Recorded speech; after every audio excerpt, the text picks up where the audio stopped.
Hello, I'm Todd Phillips, the editor of Canadian Auto Dealer. I'm here today with Shahin Alizadeh, the president and CEO of the Downtown Auto Group. We're here today to talk about a really interesting topic, identity theft. Shahin, thanks for joining us today. Thank you for having me. Well, I was going through my LinkedIn feed and I found a very interesting post. Something you don't see every day is a picture of one of your customers being escorted out of the dealership in handcuffs by police. And it was a dealership that just opened that very day. So that Right. obviously caught my attention and the attention of a lot of other dealers. So maybe tell us about that story.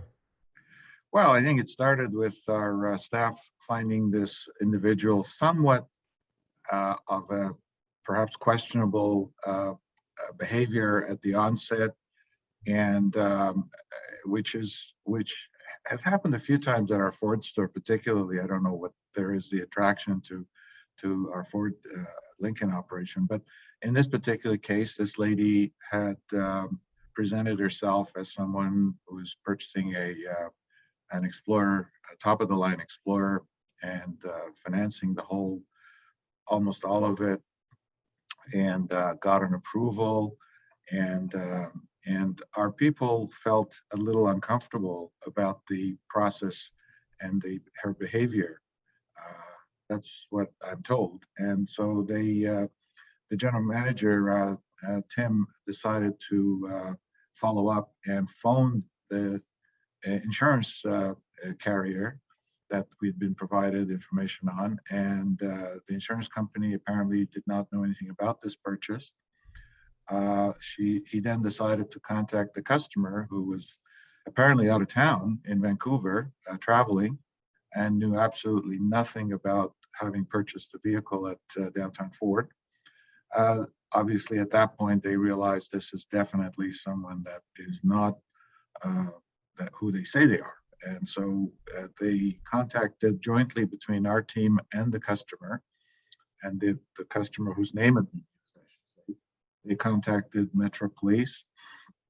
There was a scheduled delivery on Saturday morning. In fact, as I said in my post, the day that we opened our brand new Ford facility, the new facility. And so the police took it very seriously. They sent three plainclothes detectives to scour the dealership awaiting her arrival. She arrived on time, a well-dressed lady, very well presented, and very quickly the detectives, upon questioning her, discovered that she's not who she says she is, and that our suspicions were absolutely correct. And so basically, she was charged with, from what I understand, with a number of different offenses. This individual, from what we heard after, did not have a, pardon me, a criminal record. And it's a classic case of having used someone. This is definitely a much more organized approach by a group who orchestrate these transactions. Then they find people that are used as decoys. They give them a substantial, my guess is into the thousands, from the proceeds of this crime. And these, in some cases, they may be perfectly naive and not realizing what they're getting themselves into. And again, I'm not speculating. This lady might have done it a dozen different times and gotten away with it. But I do know this is definitely not an individual that came into the dealership looking to steal from us. I think this was part of a broader.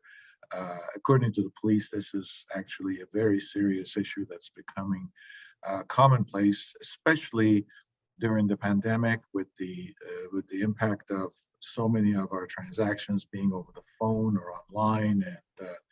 And so in this case, we were lucky, and we caught it. We have had two, from what I recall, Tim telling, we've had two other cases specifically like this. This one we were all intrigued because, as he said, it was our first day, and it was kind of an interesting way of starting our new venture at the new complex. But it needs to be taken seriously. I think this is costing us all, both as retailers, insurers, banks. So it's I think it's one that needs some more attention. And that's why I posted it, so that people realize this is not something to be taken lightly. Well, it certainly got a lot of attention. I mean, I just checked this morning prior to our interview. There's more than 600 likes and 70 different comments. Obviously, it resonated with the auto community and the dealership community. Now, your team kind of just lucked in, I guess, maybe spidey sense, intuition, things weren't adding up. But many times, a transaction like that could just sail through and be undetected. So, what can dealers do and your teams do, kind of to be on guard? I mean, anything you've learned, or maybe use this as a learning opportunity or coaching opportunity for your staff, just to be more vigilant with some of these things? I, we discussed this internally after this incident, and it's a balancing act. It's difficult to put through an average customer who's completely legit and well intentioned through any type of additional scrutiny and offend them in some ways. But so it really is a very delicate balancing act in terms of protecting. I think the key lesson we've learned is I think ensuring that the insurance policy or the coverage that they present is legit is one way of actually authenticating. There's a lot of cases, these people don't pay that much attention, and the insurance carrier may actually be unaware. That's a good sign of knowing there's a problem. So that's one hint that I would offer to everyone, that make sure that someone in the organization actually calls the agency that is providing the insurance and say, okay, we're delivering such and such vehicle to such and such customer, and just want to make sure that this is a valid coverage. It doesn't offend anybody, it's not over the top, and yet it's a good starting point in terms of the scrutiny.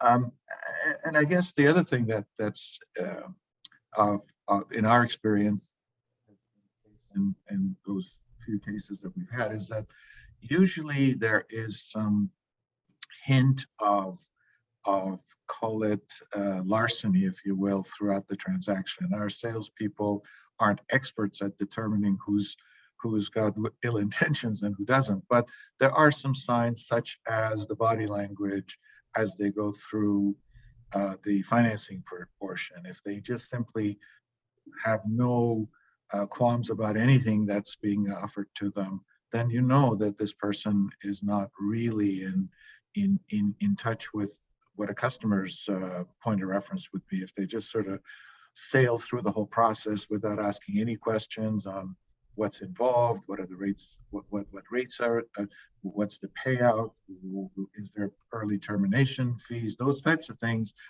If none of that is being asked, we find that to be a good indication, again, that this customer may just be, again, not caring about what those facts are, based on the fact that they intend not to pay at all. So that's another way. But overall, it is a tough balancing act, and it's one that needs to kind of be dealt with in a very delicate way.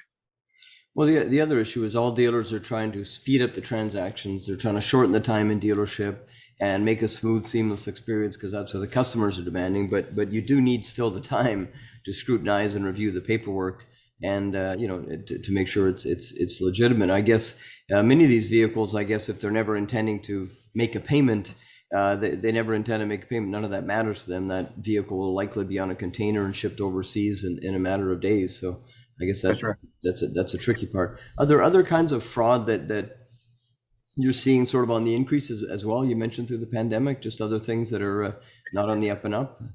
Well, I think there are also people who have misrepresented their income and their financial positioning, which is another considerable concern to most dealers, in that the financial institutions hold the dealer responsible for the representations that are being made to them. And so if someone is blatantly misrepresenting their facts, it becomes a debate with the financial institution as to whether that information should have been scrutinized by the dealership or not. again, it's another hot topic.